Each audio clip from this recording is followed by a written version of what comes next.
رب کے انعام لائی، امت کے نام آئی، اللہ کی رحمتوں کا لے کر پیغام آئی۔ عید الاضحیٰ مبارک، عید الاضحیٰ مبارک۔ السلام علیکم ناظرین کرام، امن، عافیت اور دین و دنیا میں ترقی اور کامیابی کی بہت سی دعاؤں کے ساتھ میں ہوں آپ کا میزبان یوسف سراج، اور ہمارے ساتھ موجود ہیں جناب ڈاکٹر محمد حماد لکھوی صاحب، اور آج ہم عید کے ایک خاص اور اسپیشل شو میں موجود ہیں جس کا نام ہے عید پیغام کے ساتھ۔ جیسا کہ آپ کو معلوم ہے کہ اللہ کا فضل ہے، پورا عالم اسلام اس وقت عید کے ایام سے گزر رہا ہے، حج کے ایام سے گزر رہا ہے۔ یہ بہت مقدس دن تھے جو ہم نے گزار لیے یا جو گزار رہے ہیں، بہت خاص اعمال ہیں اس کے۔ تو آج کے اس خصوصی شو میں انشاءاللہ ڈاکٹر صاحب ہمارے ساتھ تو موجود ہیں۔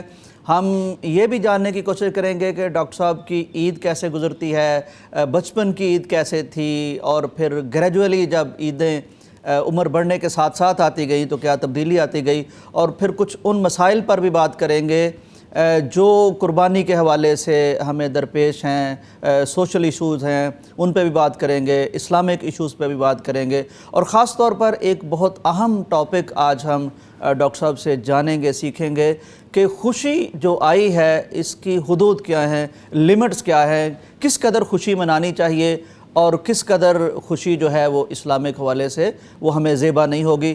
تو ڈاکٹر صاحب السلام علیکم ورحمۃ اللہ۔ جی وعلیکم السلام۔ ڈاکٹر صاحب آپ کو بھی عید مبارک، پورے عالم اسلام کو، اہل پاکستان کو عید مبارک۔ جی خیر، تو تقبل اللہ منا ومنکم صالح۔ آمین، اللہ تعالیٰ قبول فرمائے۔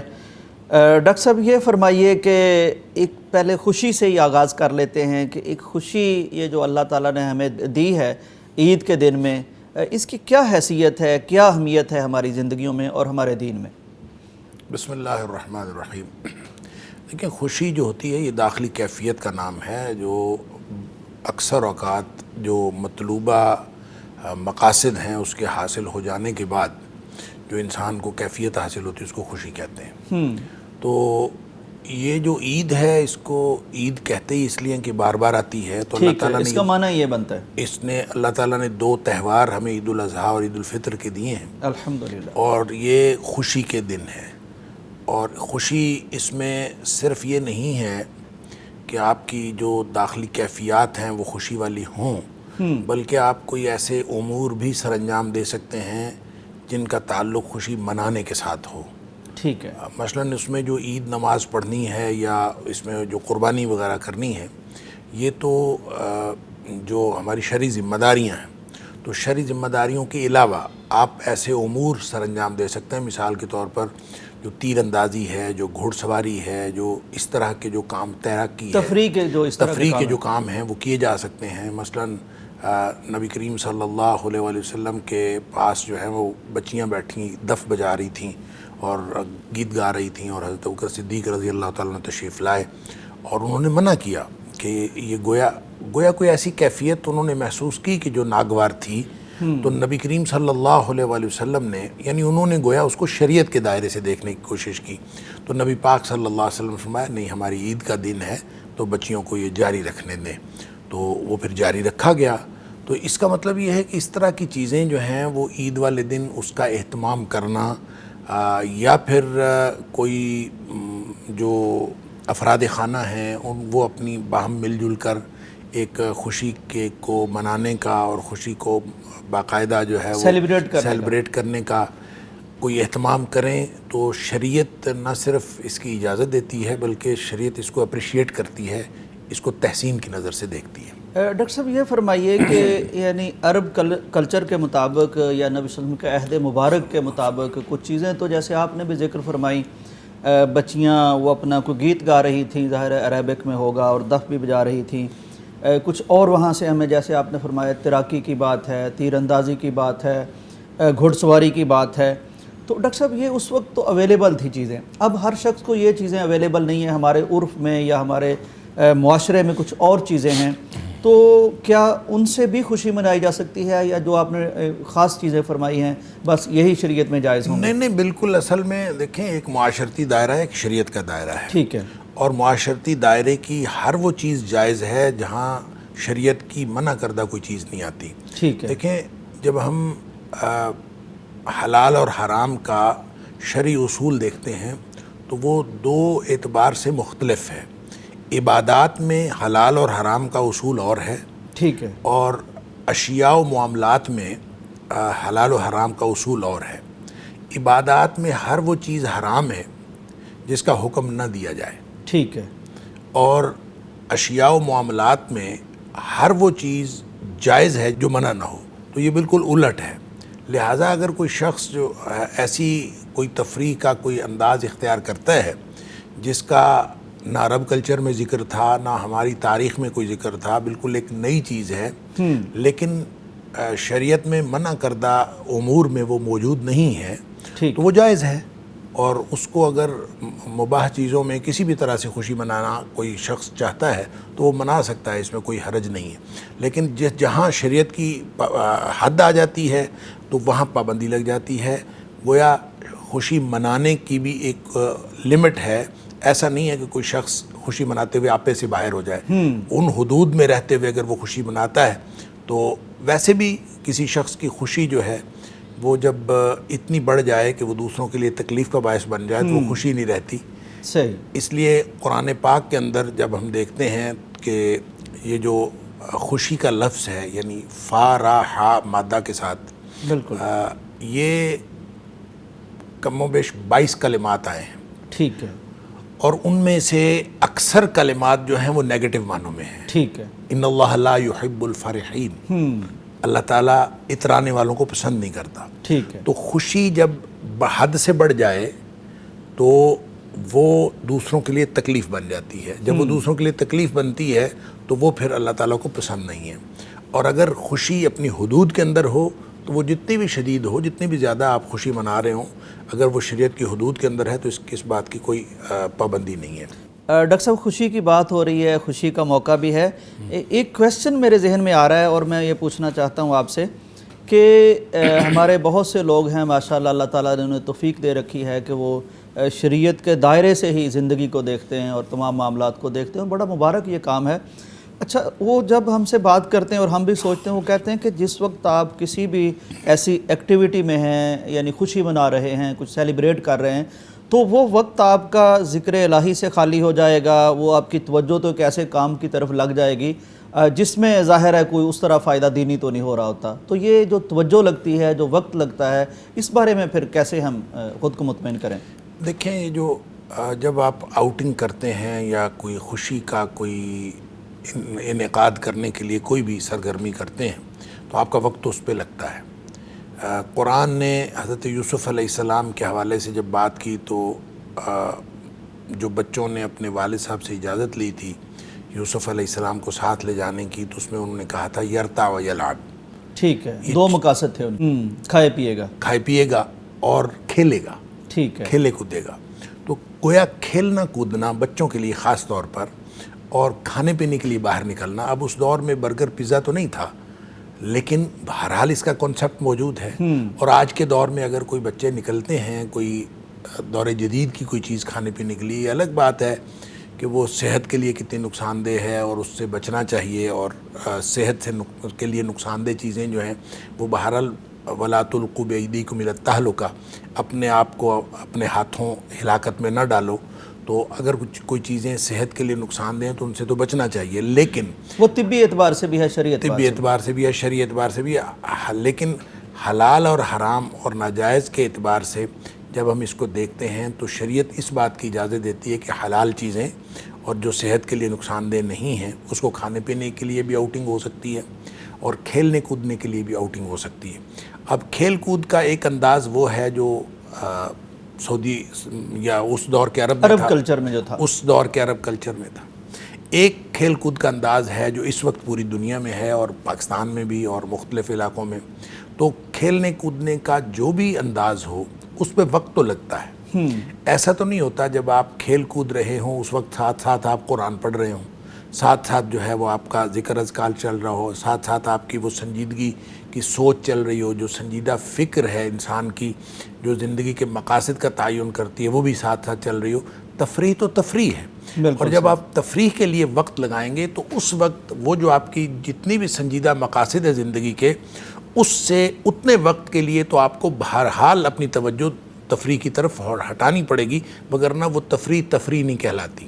اب دیکھیں خود نبی اکرم صلی اللہ علیہ وسلم نے جب حبشیوں کے کرتب دکھانے کے لیے حضرت عائشہ صدیقہ رضی اللہ تعالیٰ عنہا کے لیے کھڑے ہو گئے آپ، اور حضرت عائشہ صدیقہ رضی اللہ تعالیٰ عنہا کو پیچھے کھڑا کر لیا، اور یہ عید والا دن تھا، اور وہ حبشی کرتب دکھا رہے تھے، اور اتنی دیر نبی پاک صلی اللہ علیہ وسلم وہاں کھڑے رہے اس کو دیکھنے کے لیے، جب تک عائشہ صدیقہ رضی اللہ تعالیٰ عنہ کہتی ہیں میں تھک نہیں گئی، اور میں تھک گئی اور تھک کے میں واپس لوٹی، اور پھر نبی پاک صلی اللہ علیہ وسلم نے اپنی جگہ چھوڑی۔ اب وہ جو وقت تھا، وہ جو سرٹن ٹائم سپین ہے، وہ نبی کائنات صلی اللہ علیہ وسلم کا وقت تھا، نبی کریم صلی اللہ علیہ وسلم کا وقت تھا، اور کتنا قیمتی وقت تھا، اور اس میں سے آپ نے تفریح کے لیے جو وقت نکالا ہے، حضرت عائشہ صدیقہ رضی اللہ تعالیٰ عنہ کو دکھا رہے ہیں، خود بھی وہاں پہ وقت لگا رہے ہیں، لہٰذا یہ کہنا کہ تفریح کے اوپر وقت بالکل خرچ نہیں ہونا چاہیے، اور تفریح کے اوپر خرچ کیا گیا وقت جو ہے، یا صرف کیا گیا وقت جو ہے، وہ انسان کو مقاصد کے سے ہٹانے کے لیے ہوتا ہے، اور خلاف شریعت ہے، اور خلاف شریعت ہے، یہ درست نہیں ہے۔ آخر کچھ ٹائم اسپین تو لگتا ہے، اور آپ جب بھی کام کرتے ہیں، کوئی بھی کام کرتے ہیں، تفریح کا کام، بس اس کو شریعت کے دائرے میں ہونا چاہیے، اور آپ اگر اس میں کھیل کود کے لیے کچھ وقت نکالتے ہیں تو وہ درست ہے۔ ایک تو یہ کہ وہ انگریزی میں کہتے ہیں access of every thing is bad, بالکل صحیح، کثرت جو ہے وہ جب حد سے بڑھتی ہے تو وہ بری ہو جاتی ہے، تجاوز نہیں ہونا چاہیے، تجاوز کسی نہیں بھی ہونا کام چاہیے۔ میں۔ تو اس تجاوز سے بچتے ہوئے جب آپ ایک بہت ہی اعتدال کے ساتھ تفریح کا کوئی بھی کام کرتے ہیں تو کوئی حرج نہیں ہے اس میں۔ ڈاکٹر صاحب، یہ جو آپ نے بڑی خوبصورت مثال نبی کائنات صلی اللہ علیہ وآلہ وسلم کی پیش کی، اس سے گویا کہ ہمیں ایک بہت بڑی بات سمجھ میں آ گئی کہ شاید یہ ہماری نفسیات کا یا ہمارے جسم کا یہ کوئی تقاضا ہے، یہ کوئی ضرورت ہے ہماری ذہنی اور جسمانی تفریح، تو ورنہ نبی کائنات اس تفریح کے لیے اس طرح سیدہ عائشہ کے ساتھ قطعاً وقت نہ گزارتے۔ یہ اللہ تعالیٰ نے رکھا ہے، اور نبی کائنات کی سیرت کے ذریعے سے گویا کہ ہمیں سبق بھی دیا ہے۔ ایک آدھ مثال سامنے آ گئی، شاید ہم غور کریں تو اور بھی کئی چیزیں سامنے آ جائیں۔ ڈاکٹر صاحب اس کو میں اس کے تھوڑا سا میں اور بھی عرض کر دوں جی کہ دیکھیں نا، نبی پاک صلی اللہ علیہ وسلم نے تیراکی یا گھوڑ سواری اور تیر اندازی کی جو بات کی ہے، یہ تین گیمز ایسی ہیں جس کے بارے میں نبی پاک صلی اللہ علیہ وسلم نے اس کو انڈورس بھی کیا ہے، اور ان گیمز کو پسند فرمایا۔ اب اگر ان تینوں کو دیکھیں، آپ نے جیسے کہا کہ اب اگر پاکستان کے اندر یہ گیمز نہیں ہوتی یا لوگوں کی دلچسپی ان گیمز کی طرف نہیں ہے، تو اس دور میں یہی گیمز تھیں۔ بالکل صحیح۔ اب جو ہے گیمز کی بالکل نئی شکلیں آ گئی ہوئی ہیں، تو نئی شکلوں کو بھی ہم صرف اسی طور پہ دیکھیں گے، اگر شرعی طور پر کسی چیز کی ممانعت نہیں ہے تو اس کا مطلب ہے وہ جائز ہے، اور جو جواز کی حد تک موجود ہے اس جائز کام کو، وہ کرکٹ کھیلنا ہو، وہ فٹ بال کھیلنا ہو، وہ نئی جو گیمز ہیں اس کے اندر، جس کے اندر انسان کی جو فزیکل ایگزرشن بھی ہوتی ہے، ورک آؤٹ بھی ہوتا ہے، انسان اپنا دماغ بھی لگاتا ہے، سب کچھ لگاتا ہے، تو اس طرح کی اس میں تفریح بھی ہوتی ہے۔ تو یہ گیم کی کوئی بھی شکل ہو تو اس سے یہ پتہ چلتا ہے کہ وہ بھی شرعی طور پر ناجائز نہیں ہے، اس پہ بھی وقت لگایا جا سکتا ہے، اور تفریح کے لیے مختلف گیمز کھیلی جا سکتی ہیں۔ ڈاکٹر صاحب بہت خوب، یہ فرمائیے کہ چلیے یہ تو گیمز کی بات ہو گئی اور عرب کلچر کا، اور پھر جو آج تک نئی چیزیں آ گئیں اس کے حوالے سے بڑی گائیڈنس مل گئی۔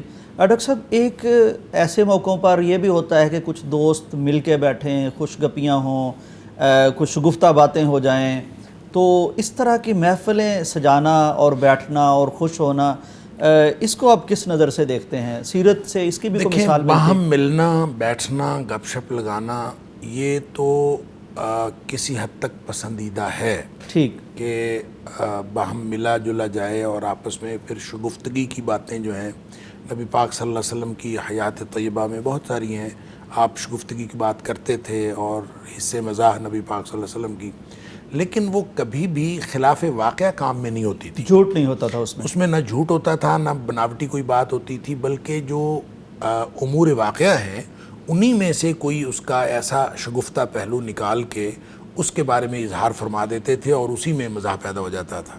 لہٰذا اگر ایسا ہو تو پھر یہ گپ شپ جو ہے وہ ٹھیک لگائی جا سکتی ہے، بیٹھا جا سکتا ہے، لیکن یہاں تو ہمارے جو لطیفے سنائے جاتے ہیں وہ جھوٹ ہوتے ہیں، عام طور پر جھوٹ پر مبنی ہوتے ہیں، اور پھر لطیفے بھی نہیں ہوتے، کثیفے ہوتے ہیں، اور تہذیب سے گری ہوئی بات، بلکہ ان کو کثیفے بھی نہیں، غلیظے کہنا چاہیے۔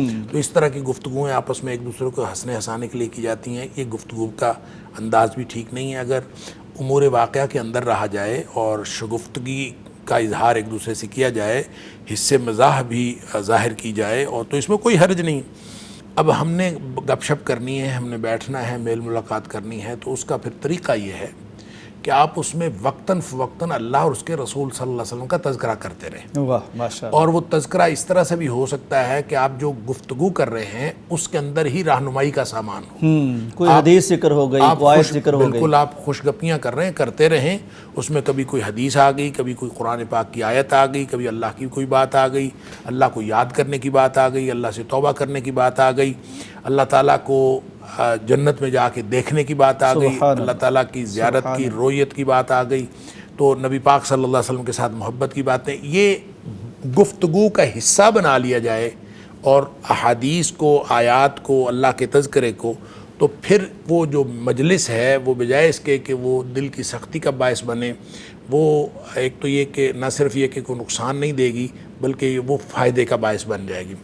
دوسرا یہ ہے کہ اگر ایسا بھی کوئی کانٹیکسٹ نہیں بنتا، بعض اوقات گفتگو کا کانٹیکسٹ اس طرح کا ہوتا ہے کہ آپ اس میں کوئی حدیث سنانے کے قابل نہیں ہوتے، آپ اس میں کوئی آیت سنانے کے قابل نہیں ہوتے، اور کوئی اس طرح کی گفتگو کا حصہ آپ ایسی چیزیں نہیں بنا سکتے، تو اس میں پھر یہ ضروری ہے کہ آپ وقتاً فوقتاً اللہ اکبر کہہ دیں، آپ لا الہ الا اللہ کہہ دیں، آپ الحمدللہ کہہ دیں، آپ استغفر اللہ کہہ دیں، بالکل صحیح۔ تو یہ جو کلمات ہیں یہ بار بار آپ کہتے رہیں وقتاً فوقتاً، جب اس میں اللہ کا ذکر آ گیا ہے تو پھر آپ محفل سجائیں، مجلس سجائیں، گپ شپ لگائیں، تو اس میں اللہ کا ذکر آتا رہے، تو انشاءاللہ نہ صرف یہ کہ یہ آپ کے لیے نقصان دہ نہیں ہوگی بلکہ یہ مفید مجلس ہوگی، اور اس طرح کی مجالس جو ہیں وہ شریعت اسلامیہ میں پسندیدہ ہے۔ بالکل صحیح۔ ڈاکٹر صاحب پھر وہ جو کفارہ مجلس کی دعا ہے، کفارہ مجلس کی دعا ہے، پڑھ لی جائے، وہ بھی پڑھ لی جائے آخر پہ، بالکل درست، بالکل صحیح۔ ناظرین، اہل علم کے پاس بیٹھنے کا، اہل ذکر کے پاس بیٹھنے کا یہ فائدہ ہوتا ہے کہ ہماری معمول کی زندگی جس میں کبھی جہل ہوتی ہے، تاریکی ہوتی ہے، یا ہمیں اندازہ نہیں ہوتا، پتہ نہیں ہوتا، ہم ایک ڈگر پہ چل رہے ہوتے ہیں، تو جب اس طرح علم کی چیزیں سامنے آتی ہیں تو دیکھیے کیسے زندگی منور ہو سکتی ہے، معطر ہو سکتی ہے۔ یعنی یہ اسلوب اگر ہم اختیار کر لیں جو ڈاکٹر صاحب نے فرمایا، تو ہماری لمبی لمبی مجلسیں، لمبی لمبی ملاقاتیں، دوستوں کی گپ شپ، اس میں خیر و برکت آ سکتی ہے، اور وہ سخت ترین وارننگ سے ہم بچ سکتے ہیں جو نبی علیہ السلام نے ہمیں دے رکھی ہے۔ اللہ تعالیٰ ہمیں اس سے محفوظ رکھے۔ یہ گفتگو جاری ہے، پیغام ٹی وی کی خصوصی ٹرانسمیشن عید پیغام کے ساتھ کی گفتگو ہماری جاری ہے، بریک کا وقت ہے، واپس آتے ہیں۔ رب کے انعام لائی، امت کے نام آئی، اللہ کی رحمتوں کا لے کر پیغام آئی۔ عید الاضحیٰ مبارک، عید الاضحیٰ مبارک، رب کے انعام لائی، امت کے نام آئی، اللہ کی رحمتوں کا لے کر پیغام آئی۔ عید الاضحیٰ مبارک، عید الاضحیٰ مبارک۔ ناظرین، ویلکم بیک ٹو عید پیغام کے ساتھ ڈاکٹر محمد حماد لکھوی صاحب موجود ہیں۔ عید کا دن ہے، خوشیوں کا دن ہے، مبارک دن ہے، بابرکت دن ہے، اور اس میں ہم رہنمائی حاصل کر رہے ہیں کہ اس طرح کے دن گزارنے کے لیے نبوی رہنمائی کیا ہے، مسلمانوں کا طرز عمل کیا ہونا چاہیے ایسے دنوں میں۔ تو وہ ڈاکٹر صاحب موجود ہیں، اسکالر ہیں، ماشاءاللہ متکلم اسلام بھی ہیں، مفسر قرآن بھی ہیں، تو رہنمائی جاری ہے۔ ڈاکٹر صاحب یہ فرمائیے، ایک بہت اہم سوال میرے ذہن میں آیا ہے، میں چاہتا ہوں فائدہ اٹھاتے ہوئے آپ سے پوچھ لوں کہ جب کوئی اللہ تعالیٰ ہمیں رخصت دے یا کوئی خوشی کا موقع دے تو کیا اس پر یہ ضروری ہے کہ خوش بھی ہوا جائے؟ یعنی کچھ لوگوں کی طبیعتیں ایسی ہیں، وہ عید کے دن بھی خوشی منانا زیادہ بہتر نہیں سمجھتے، تو اس بارے میں شرعی رہنمائی کیا ہے؟ دیکھیں، خوشی کی جو تقریب ہے یا خوشی کا جو موقع ہے اس پر خوش ہونا چاہیے، ٹھیک ہے، اہتمام بھی کرنا چاہیے، اس پر اہتمام بھی کرنا چاہیے۔ دیکھیں، کھانا پکانا اور اسپیشل کپڑے پہننا اور اسپیشل کھانا کھانا، یہ عام طور پہ کسی چیز کو منانے کے یہ دو انداز ہوتے ہیں، اور نبی اکرم صلی اللہ علیہ وآلہ وسلم نے ان دونوں باتوں کو عید الاضحیٰ کے اوپر بھی اور عید الفطر کے اوپر بھی خود بھی اپنایا، اور اہل خانہ کو بھی اسی بات کے اوپر لگایا کہ اچھے کپڑے بھی پہنیں اور ساتھ یہ کہ اچھا کھانا بھی اور اسپیشل کھانا بھی کھلایا جائے۔ تو اس کا مطلب ہے عید منانی چاہیے، خوش ہونا چاہیے، اور اگر آپ خوش نہیں ہوں گے تو پھر وہ تو ایک زندگی جو قنوتیت والی زندگی ہوگی۔ گویا زندگی میں اتار چڑھاؤ آتے رہتے ہیں، بالکل یہ دنیا دارالامتحان ہے، اور اس دارالامتحان کے اندر دکھ ہی زیادہ ہیں، مسائل زیادہ ہیں، اور وہ جگہ جہاں ساری خواہشات پوری ہوتی ہیں وہ تو جنت ہے۔ اللہ تو اللہ تعالیٰ انشاءاللہ ہم سب کو عطا فرمائے گا جنت الفردوس، اور جنت میں جائیں گے تو وہاں ہر خواہش پوری ہوگی اور وہاں پہ کوئی مسئلہ نہیں ہوگا۔ تو یہاں تو مسائل ہونے، وہ جو مسائل ہی مسائل ہیں اور زندگی اس میں گھری بھی ہے، تو ان میں جب یہ مواقع آتے ہیں اور ان موقعوں کو بھی آپ اگر ضائع کر دیں اور خوش نہ ہوں، تو اس کا مطلب یہ ہے کہ آپ نے تو دل لگا لیا ہے قنوتیت کے ساتھ اور دکھوں کے ساتھ، اور آپ دکھوں کا مداوع نہیں چاہتے۔ دکھوں کا مداوع اللہ کے ہاتھ میں ہے، اور اللہ ہی نے حکم دیا ہے خوشی منانے کا، لہٰذا ان خوشیوں کو، چھوٹی چھوٹی خوشیاں، ان کو مناتے رہنا چاہیے۔ دیکھیں، دکھ ہونے کے باوجود، مثال کے طور پر اگر کسی کے گھر میت ہو جاتی ہے تو ظاہر ہے کہ ایک یہ دکھ کا موقع ہے، تو جب آپ اس میت کے ہونے کے بعد جب عید آتی ہے تو کیا خیال ہے گھر والے عید نہ منائیں؟ عید تو پھر بھی منانی ہے۔ بالکل صحیح۔ پھر اسی طرح مسلمانوں کے اوپر کتنے مسائل ہوتے تھے، نبی پاک صلی اللہ علیہ وسلم کے دور میں جب عید آیا کرتی تھی تو کتنے مسائل ہوا کرتے تھے، جنگیں چھڑ رہی ہوتی تھیں، جنگیں چل رہی ہوتی تھیں، کسی کے گھر میں شہداء کا معاملہ ہوتا تھا، اور ہر جگہ پہ، اور کتنے مسائل میں امت مسلمہ اجتماعی طور پر، کتنے مسائل میں انفرادی طور پر لوگ گھرے ہوئے ہوتے تھے، لیکن وہاں بھی خوشیاں منائی جاتی تھیں، پیدائش پہ خوشیاں منائی جاتی تھیں، بچی کی پیدائش کے اوپر خوشیاں ہوتی تھیں، پھر اس کے علاوہ بقرعید جو ہے اس کے اوپر خوشیاں منائی جاتی ہیں، شادی کے موقع پر خوشیاں، اور ہر چیز کی خوشی کا موقع جو ہے وہ دیکھیں۔ نبی پاک صلی اللہ علیہ وسلم نے حضرت عبد الرحمن بن عوف کو دیکھا تو آپ نے فرمایا کہ ولیمہ ضرور کرو، جب پتہ چلا کہ انہوں نے کوئی شادی وغیرہ کر لی تو آپ نے فرمایا ولیمہ ضرور کرو، چاہے ایک بکرے کے ساتھ کر لو، ولو بشاتن، چاہے ایک بھیڑ بکری ہی ذبح کرو، لیکن ولیمہ لازمن کرو۔ تو اس کا مطلب یہ کہ یہ لوگوں کو اکٹھا کرنا، گیدرنگ کرنا، کھانا کھلانا، یہ خوشی کے جتنے مواقع ہیں ان کو سیلیبریٹ کرنا، یہ شریعت کا حصہ ہے، اور ہمیں اس کو شریعت کا حصہ سمجھ کے خوشی منانی چاہیے اور خوش ہونا بھی چاہیے۔ اس کو اس اعتبار سے بھی دیکھ لیجئے کہ اگر آپ سنجیدہ مقاصد کے ساتھ زندگی گزار رہے ہیں، اور زندگی سنجیدہ مقاصد کے ساتھ ہی گزارنی چاہیے، تو جب آپ اس طرح کے خوشی کے مواقع جو ہیں اویل کرتے ہیں تو آپ کی پرفارمنس بڑھ جاتی ہے، آپ جو ہیں وہ اپنے سنجیدہ کاموں کے اندر بہتر طریقے سے پرفارم کر سکتے ہیں۔ تو ظاہر ہے اللہ تعالیٰ نے جب انسان کی خوف اور امید انسان کے اندر رکھی ہے، اور خوشیاں منانا اور غم کی کیفیت کو محسوس کرنا، یہ بھی اللہ تعالیٰ نے انسان کی کیفیت کے اندر رکھا ہے، تو اس لیے ہم اصل میں جب بھی کبھی خوشی کی بات ہوتی ہے یا خوشی اور مسرت کا کوئی تصور جب ہم اسلامی طور پر اس کو ڈسکس کرنا شروع کرتے ہیں تو ہم ڈائریکٹ اس کو جنت اور دوزخ تک لے جاتے ہیں، اور ڈائریکٹ سمجھتے ہیں اس کا تعلق اخروی خوشیوں کے ساتھ ہے، گویا مسلمان کو اخروی خوشیاں نصیب ہوں گی، دنیا میں خوش ہونے کی ضرورت نہیں ہے۔ یہ ایسی بات نہیں ہے۔ دیکھیں، خالص آپ اللہ کا کام کر رہے ہوں، خالص ذکر اذکار کر رہے ہوں، جن کا بہت زیادہ فائدہ آپ کو آخرت میں ہی ہونا ہے انشاءاللہ، لیکن اس کا دنیا میں بھی فائدہ ہوتا ہے۔ مثلا حضرت یونس علیہ السلام کو اللہ تعالیٰ نے قرآن میں فرمایا کہ فَاسْتَجَبْنَا لَهُ وَنَجَّيْنَاهُ مِنَ الْغَمِّ، اب انہوں نے دعا کی، بالکل صحیح، اللہ تعالیٰ سے اللہ کی تسبیح بیان کی، اور اللہ تعالیٰ فرماتا ہے کہ وَنَجَّيْنَاهُ مِنَ الْغَمِّ، بالکل ہم نے اس کو غم سے نجات دے دی۔ بالکل صحیح۔ وہ غم کون سا تھا؟ وہ غم یہ تھا کہ مچھلی کے پیٹ سے باہر آ گئے۔ اب بالکل ایک دنیاوی کیفیت تبدیل ہوئی ہے۔ بالکل صحیح ہے، آخرت کی بات نہیں ہے، اس کا تعلق آخرت کے ساتھ نہیں۔ بالکل صحیح۔ اور پھر اللہ فرماتا ہے کذالک ننجی المؤمنین، اسی طرح ہم اہل ایمان کو جو ہے وہ نجات دیتے ہیں۔ سبحان اللہ۔ تو دنیا کے جو خوشی اور غم کے جو مختلف مواقع ہیں، اور خوشی اور غم کے مختلف جو انسان کے احساسات ہیں، اس کے اندر تبدیلی آتی ہے جب آپ اللہ تعالیٰ کے احکام پر عمل کرتے ہیں، جب اللہ تعالیٰ کے سامنے دعا کرتے ہیں، سجدہ ریز ہوتے ہیں اور ان دست دعا دراز کرتے ہیں، تو اس کے نتیجے میں آپ کے احساسات کے اندر تبدیلی واقع ہوتی ہے، آپ کی کیفیات کے اندر تبدیلی واقع ہوتی ہے، آپ کے حالات کے اندر تبدیلی واقع ہوتی ہے، تو گویا غم خوشی میں بدل جاتا ہے. اور یہ دنیا میں بھی، یعنی خالص اس میٹیریلسٹک دنیا میں جس کو آپ کہتے ہیں مادی دنیا، تو اس مادی دنیا میں بھی آپ کو فوائد ہوتے ہیں.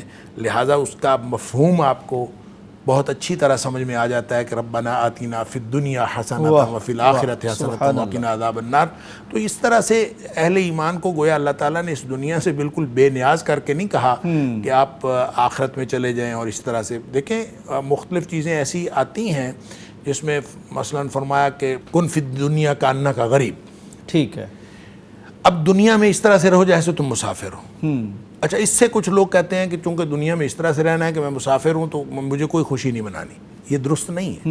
مسافر بھی راستے میں کھانا کھاتا ہے. مسافر بھی تو راستے میں کھانا کھاتا ہے نا. بالکل. اس کو راستے میں پیاس لگتی، پانی بھی پیتا ہے.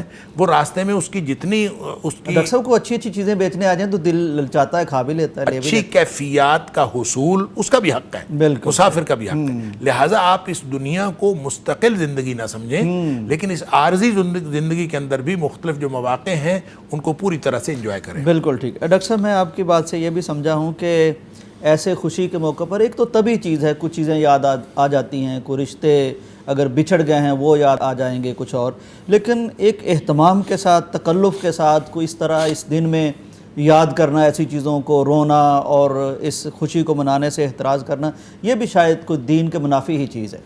دین کے منافی نہ بھی ہو، ہم اس کو دینی دائرے کے اندر، شاید شرعی دائرے کے اندر حرام یا ناجائز نہ کہہ سکیں، لیکن یہ انسانی جو خوشی اور غم کی کیفیات ہیں اس میں اپنی خوشی کو بالکل گویا ختم کرنے کے مترادف ہے کہ آپ اپنی خوشی کی کیفیات کو غم میں بدلنے کی ایک کوشش کرتے ہیں. تو یہ درست نہیں ہے. نیچرل وے میں جو اللہ تعالیٰ نے خوشی کی باتیں بتائی ہیں ان کو وہاں خوش ہونا چاہیے. جو دیکھیں قرآن بھی تقابل کرتا ہے ساتھ ساتھ، جہاں جنت کا جہنم کا ذکر آتا ہے ساتھ ہی جنت کا ذکر بالکل صحیح، تاکہ اگر ادھر غم ہے تو خوشی بھی ہو. تو اسی طرح دنیا کے معاملات میں بھی اگر اللہ تعالیٰ نے غموں کے ساتھ کوئی خوشی کے مواقع دیے ہیں تو اس کو بھی غم میں تبدیل کرنے کی کوشش کرنا، یا اس میں بھی اس طرح کی کیفیت، آپ کے اچھے بھلے گھر میں کپڑے ہیں اور آپ کپڑے نہیں پہنتے، آپ کھانا اچھا نہیں کھاتے، لوگوں کے ساتھ اچھی خوشگپیاں نہیں کرتے، گفتگو اچھے طریقے سے نہیں کرتے، تو اس کا مطلب یہ ہوگا کہ آپ اپنی اس خوشی کے احساسات کو دبا کر غم کے احساسات میں تبدیل کرنا چاہتے ہیں. تو یہ بھی اللہ تعالیٰ کی ایک نعمت کا کفران ہوگا کہ اللہ نے ایک نعمت دی تھی تو آپ نے اس کا کفران کیا ہے. لہٰذا اس کو اب جب شرعی دائرے میں دیکھتے ہیں تو یہ اللہ کی نعمت جو ہے اس کا ناشکری کرنے کے مترادف ہے.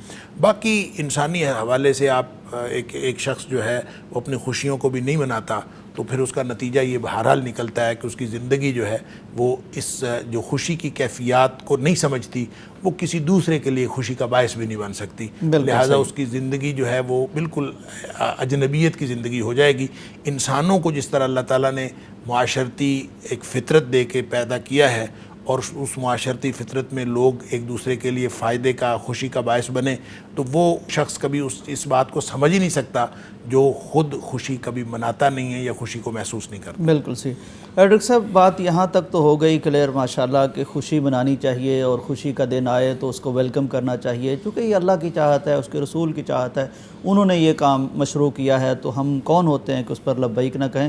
ڈاکٹر صاحب اب جس طرح کا معاشرہ ہے، غربت بھی ہے، مہنگائی بھی ہے، پریشانیاں بھی ہے، تو خوشیوں میں شریک کرنا دوسروں کو، خاص طور پر ایسے موقعوں پر، عید کے موقعوں پر، یہ کتنا ضروری ہے اور یہ کس طرح سے ہم اس کو اپلائی کر سکتے ہیں اپنے محلوں میں، فیملی میں؟ دوسروں کو خوشی میں شریک کرنا، اپنی خوشی میں شریک کرنا، یہی تو سب سے بڑی نیکی ہے. سبحان اللہ. آپ دوسروں کے لیے آسانیاں پیدا کریں، دوسروں کے لیے خوشی کے مواقع پیدا کریں، اور آپ کو جو اللہ تعالیٰ نے خوشی کا موقع دیا ہے اس میں آپ دوسروں کو شامل کریں. اصل نیکی تو یہ ہے سبحان کہ آپ انسانوں کو خوش کرتے رہیں اور انسانوں کے لیے آسانی پیدا کریں. جب آپ دوسرے انسانوں کے لیے تکلیف کا باعث بنتے ہیں یا دوسرے انسانوں کو کوئی خوشی، اپنی خوشی کو اپنے تک محدود رکھتے ہیں، تو پھر تو یہ تو ایک غیر انسانی اور غیر معاشرتی ایک رویہ ہے. معاشرتی رویہ جب ہم کہتے ہیں کہ انسان معاشرت پسند ہے، تو انسان اگر بگڑی ہوئی فطرت کا نہیں ہوگا تو وہ اپنی خوشی میں دوسروں کو شریک کرنے کی کوشش کرے گا. جب آپ اپنی خوشی میں دوسروں کو شریک کرتے ہیں تو اس میں وہ سارے اوصاف آ جاتے ہیں جو مطلوبہ اوصاف ہیں، جس میں ایثار ہے، جس میں دوسروں کے لیے یعنی قربانی کا جذبہ ہے، یا جس میں آپ خیرات ہے، صدقہ ہے، آپ گفٹ ہے، ہبہ ہے، تحفہ ہے، ہدیہ ہے، جو آپ اس طرح کی چیزیں دوسروں کو دیتے ہیں تو گویا آپ ان کو اپنی خوشیوں کے اندر شامل کر لیتے ہیں. آپ جب ان کو خوشیوں میں شامل کرتے ہیں تو اس سے نہ صرف یہ کہ وہ خوشی میں شریک ہو کر ایک چیز کو ایک اس کے لیے بھی کچھ چند لمحات اور چند احساسات میسر آتے ہیں، بلکہ نبی اکرم صلی اللہ علیہ وسلم کے فرمان کے مطابق وہ شخص آپ کی طرف بھی اس طرح کے اچھے جذبات رکھنا شروع کر دیتا ہے کہ آپس میں محبتیں بڑھنا شروع ہو جاتی ہیں.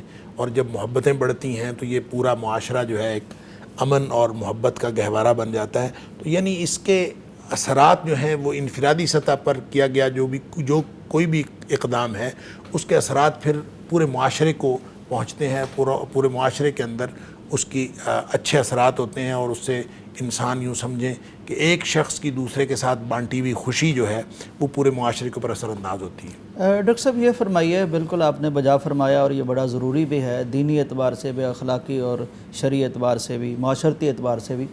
ڈاکٹر صاحب یعنی عید میں ہم کس طرح دیکھیں کہ اپنے محلے میں کچھ لوگ ہوتے ہیں بیچارے، ان کے بچے ہوں گے، ہو سکتا ہے وہ جوتے نہیں خرید سکے، کپڑے نہیں خرید سکے، یا ہو سکتا ہے عید کے دن کچھ ان کے لیے پکانے کے لیے پاس نہ ہو. تو کس طرح ہم کوشش کریں کہ لوگوں کے بارے میں جانیں اور بر وقت ان کے کام بھی آئیں؟ دیکھیں میرے خیال میں اس میں سب سے بہتر طریقہ جو ہوتا ہے نا، وہ یہ ہے کہ آپ اپنے خاندان والوں کی فکر کریں. ہر شخص اپنے خاندان والوں کی فکر کرے. ٹھیک ہے. اور جب ہر شخص اپنے خاندان والوں کی فکر کرے گا تو خاندان والوں کو ہم جانتے ہوتے ہیں، اپنے فیملی والوں کو ہم جانتے ہوتے ہیں، کون کس قابل ہے اور کس کے پاس کتنی حیثیت ہے، ہم ان کو جانتے ہوتے ہیں. اور جب آپ اس کی ضرورتوں کا خیال کریں گے تو ہر امیر آدمی یا ہر صاحب خیر جو ہے وہ اپنے خاندان والوں کی بات کرے گا تو ہمیں مستحقین ڈھونڈنے نہیں پڑیں گے.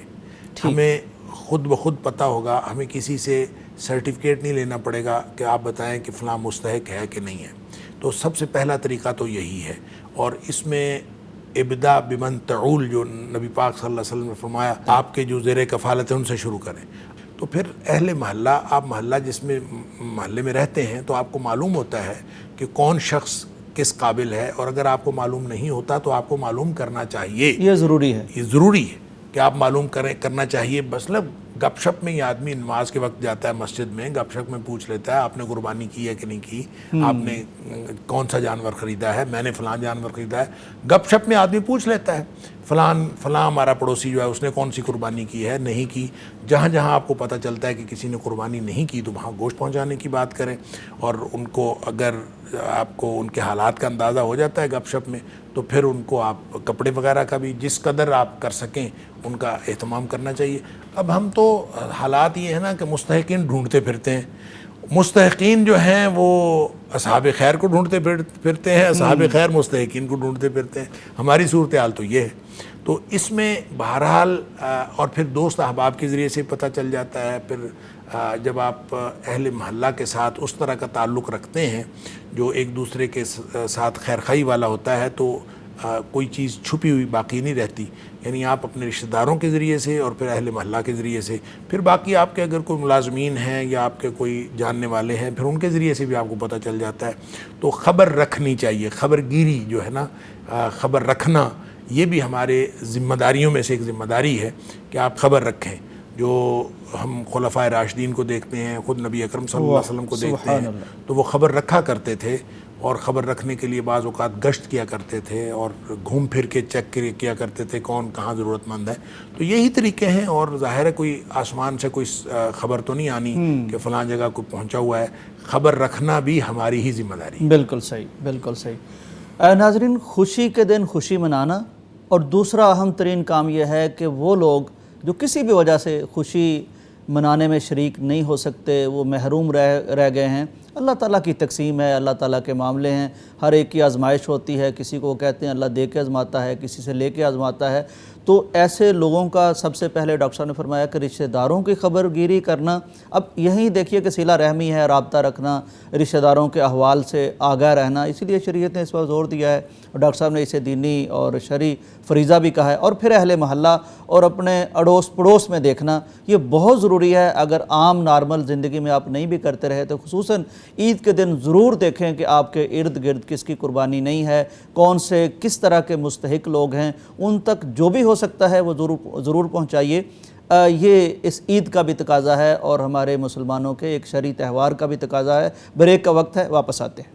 رب کے انعام لائی، امت کے نام آئی، اللہ کی رحمتوں کا لے کر پیغام آئی۔ عید الاضحیٰ مبارک، عید الاضحیٰ مبارک۔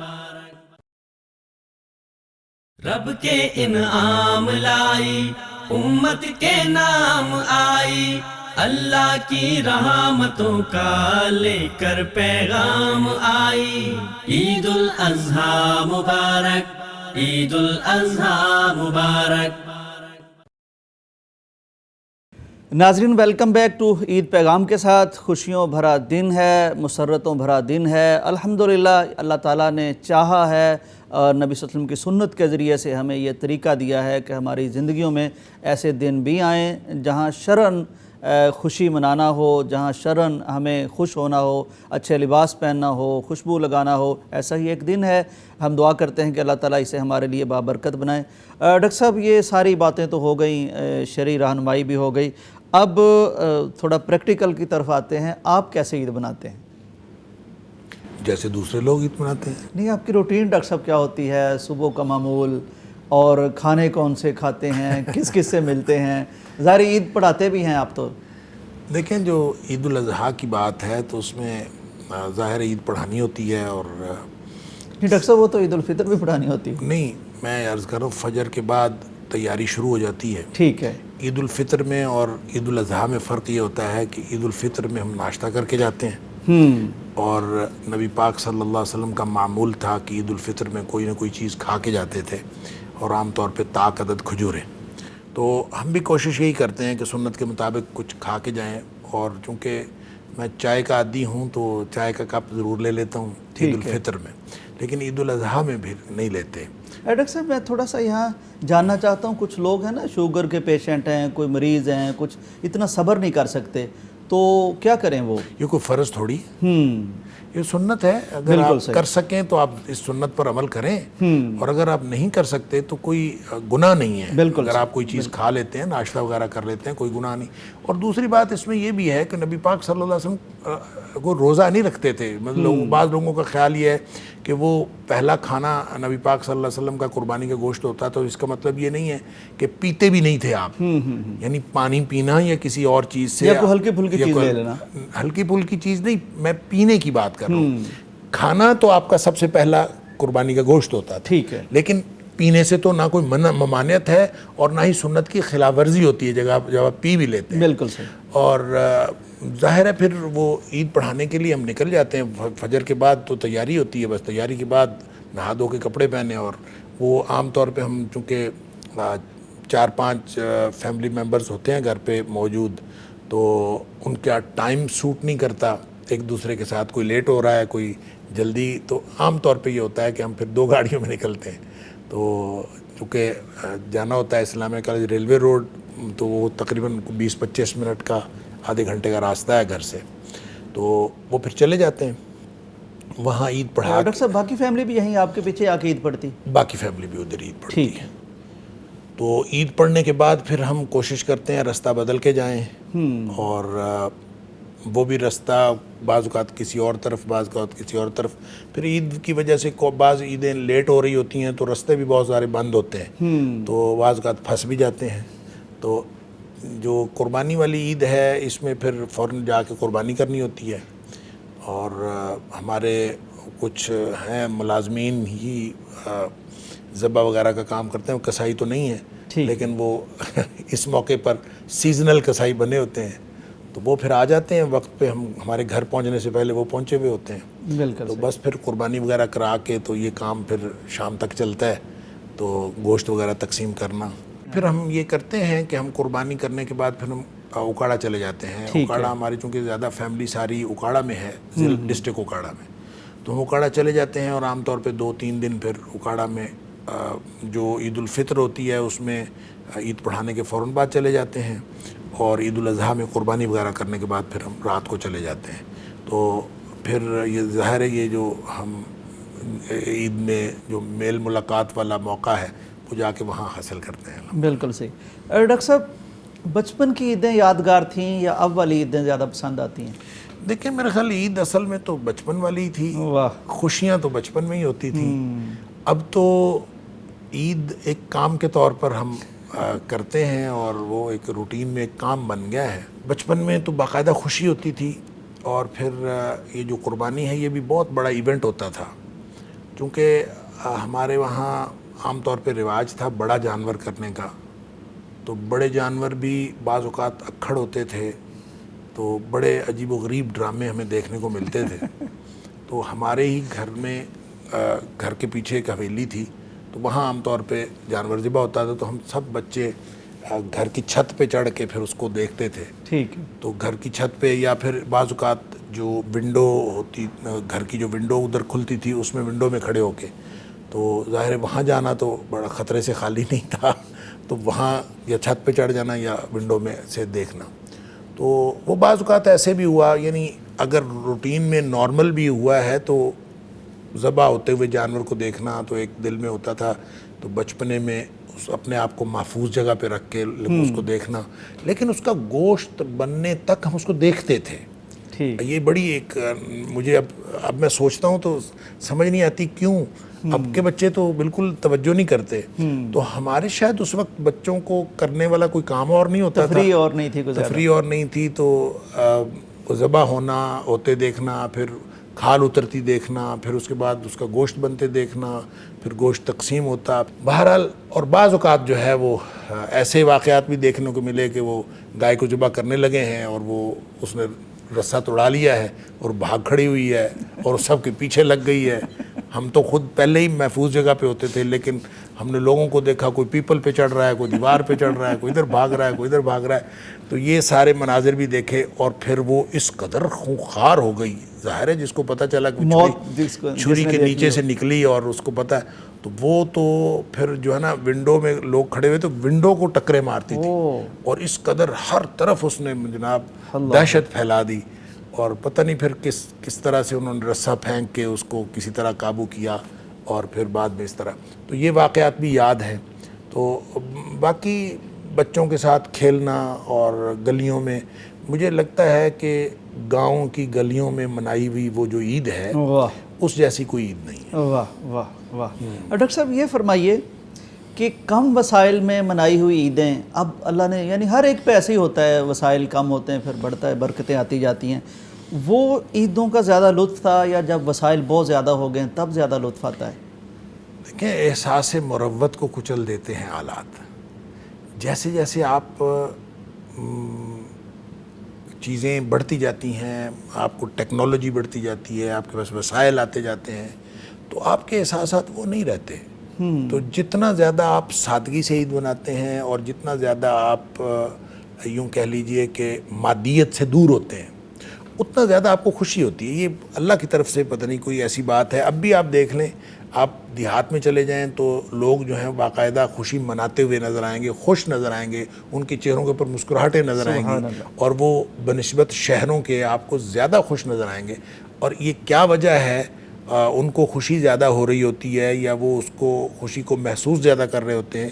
لیکن بہرحال وجہ کیا ہے، لیکن حقیقتاً ایسا ہی ہے کہ آپ کو دیہات کے لوگ جو ہیں وہ زیادہ خوش ہوتے نظر آتے ہیں بنسبت شہروں کے. اور شہروں میں لوگ، جیسے میں نے عرض کیا، ہم الحمدللہ اللہ تعالیٰ نے دین کے ساتھ جوڑا ہے، تو دین کے ساتھ جڑے ہوئے ہونے کے باوجود اور اس کو جو تہوار ہیں عید کے، ان کو خوشی منانے کے باوجود ایک خاص کیفیت جو ہے نا وہ نہیں پیدا ہوتی جو دیہات کے اندر بچپن کی خاص سادہ عیدوں کے اندر ہوتی تھی. وہ کیفیت پیدا نہیں ہوتی. بچپن کی عیدوں میں کچھ آپ کو یاد ہے؟ کیا آپ کے مطالبے ہوتے تھے؟ کتنی عیدی چاہیے، جوتا نیا چاہیے، کپڑے نئے چاہیے، اور کس طرح کبھی کوئی نہیں بھی ملتا تھا، اس طرح کے معاملات بھی ہوتے نہیں، میرے خیال میں گھر میں ہمارے کوئی بہت زیادہ اس طرح کی خوشحالی ہوتی نہیں تھی کہ ہم کو مطالبات رکھیں، ٹھیک، اور مطالبات والا ماحول ہی نہیں ہوتا تھا۔ اچھا ہے، عیدی ملتی تھی لیکن والدین اپنی مرضی سے جتنی عیدی دے دیتے تھے اتنی کافی ہوتی تھی،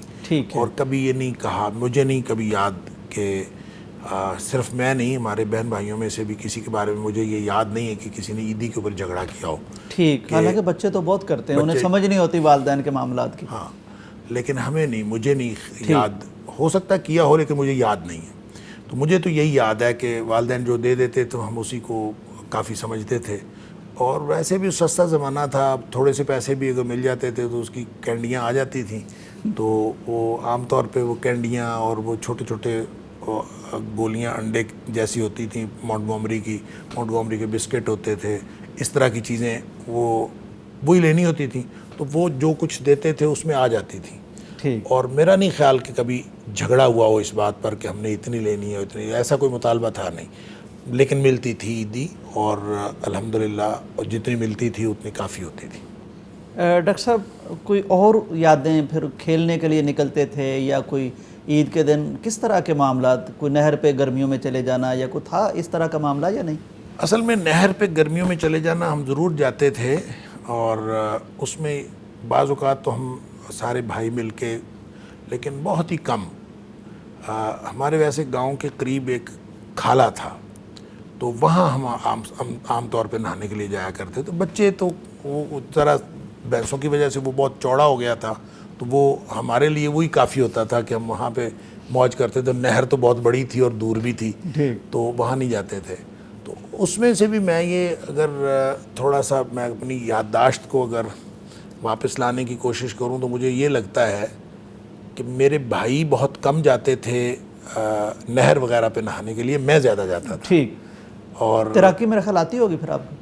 تیراکی مجھے آتی ہے، کوئی بہت زیادہ اچھی نہیں، لیکن مطلب کچھ نہ بچاؤ ہو جاتا ہے۔ ہاں کچھ نہ کچھ کر لیتا ہوں۔ تو پھر جو ہے نا بچوں کے ساتھ اب تو خیر میں اپنے بیٹوں کے ساتھ بھی یہاں جو یونیورسٹی کا سوئمنگ پول ہے، اب تو خیر آج کل تو بند ہے، جب وہ سوئمنگ پول تھا تو میں اپنے بچوں کے ساتھ سوئمنگ پول بھی جایا کرتا تھا، تو وہاں بھی تیراکی کو میں نے کچھ نہ کچھ جو ہے وہ زندہ رکھنے کی کوشش کی۔ لیکن بہرحال مجھے لگتا ہے گاؤں میں گلیوں میں کھیلنا، نہر پہ جانا، یہ کوئی بہت اچھا نہیں سمجھا جاتا تھا، اور اس لیے والدین ڈرتے تھے، والدین ڈرتے بھی تھے، منع بھی کرتے تھے۔ تو اس کے باوجود جو سب سے زیادہ نہر پہ میں اپنے بھائیوں میں سے سب سے زیادہ جو گیا ہوں تو میں ہی گیا ہوں، تو کبھی کبھار ہم سارے بھائی مل کے بھی چلے جاتے تھے، لیکن یہ بہت کم ہوتا تھا۔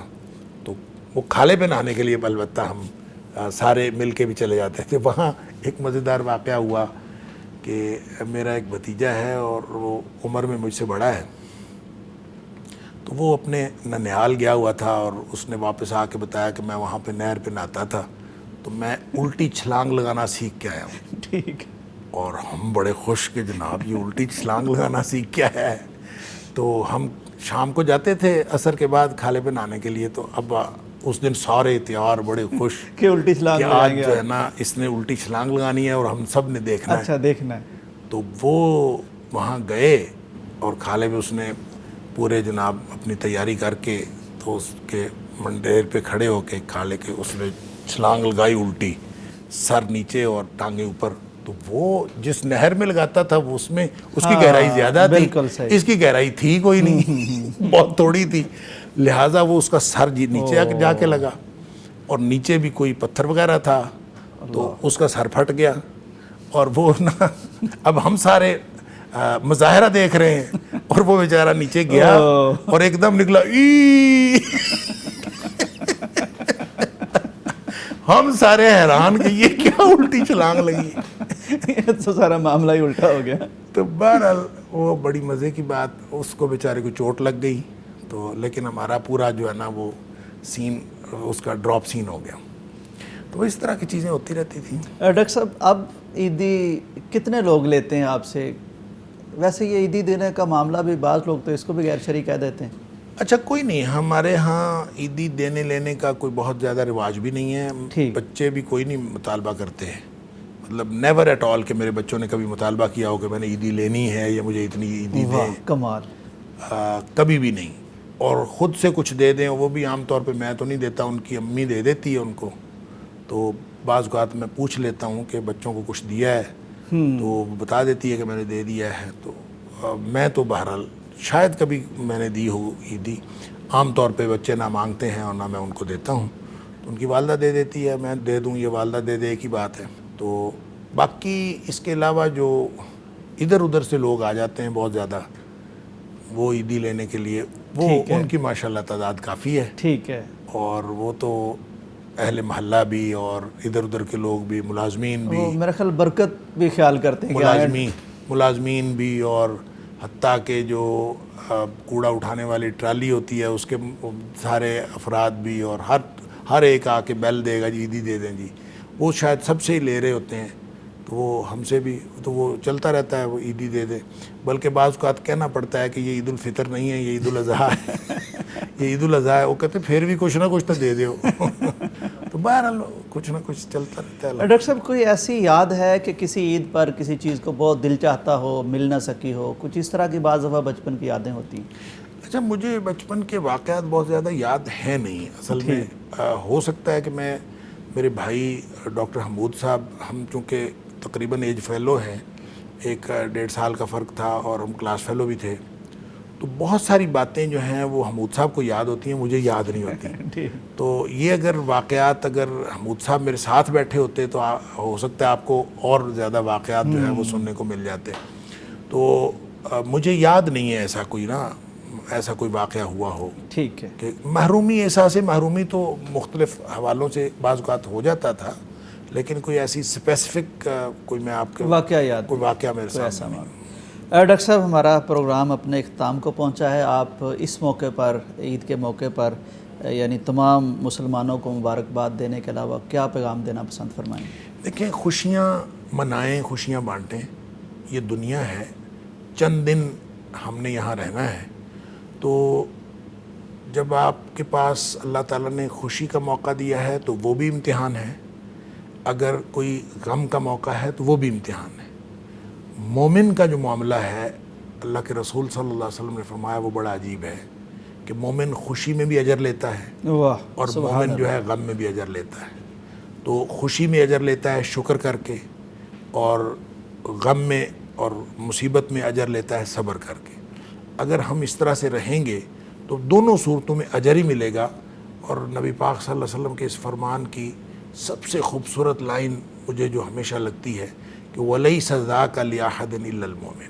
واہ سبحان اللہ. یہ استحقاق صرف مومن کا ہے، یہ اپرچونٹی صرف مومن کے لیے ہے کہ اس کو خوشی میں بھی اجر ملتا ہے، خوشی بھی اس کے لیے خیر بن جاتی ہے اور غم بھی اس کے لیے خیر بن جاتا ہے. اللہ تعالی ہمیں اس طرح کا مومن بنائے جن کی خوشیاں بھی اور غم بھی سب خیر کا معاملہ بنائے. آمین آمین. ڈاکٹر صاحب آپ کی آمد کا بہت شکریہ. عید کے اس اسپیشل پروگرام کے لیے آپ نے وقت نکالا اور بڑی خوبصورت یادیں، یعنی وہ کئی برس پیچھے کی عید بھی ہم نے دیکھی اور آج کے حالات بھی ہم نے دیکھے، آپ سے گائیڈنس بھی لی.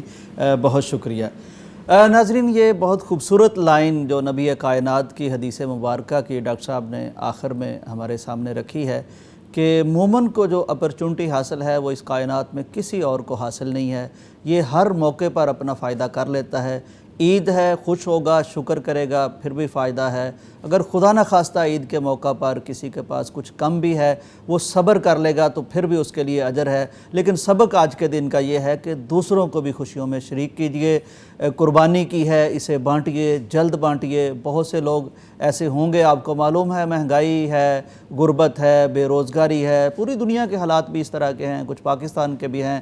تو ان گھروں میں سب سے پہلے ضرور گوشت پہنچائیے قربانی کر کے جن کے بارے میں آپ کو علم ہوگا. ہو سکتا ہے ان کے بچے بیچارے ویٹ کر رہے ہوں اور عید کے دن بھی کچھ بھوک نہ انہیں برداشت کرنی پڑے، صدمہ نہ سہنا پڑے. اس پیغام کے ساتھ مجھے اجازت دیجیے. اللہ حافظ. رب کے انعام لائی، امت کے نام آئی، اللہ کی رحمتوں کا لے کر پیغام آئی. عید الاضحیٰ مبارک، عید الاضحیٰ مبارک.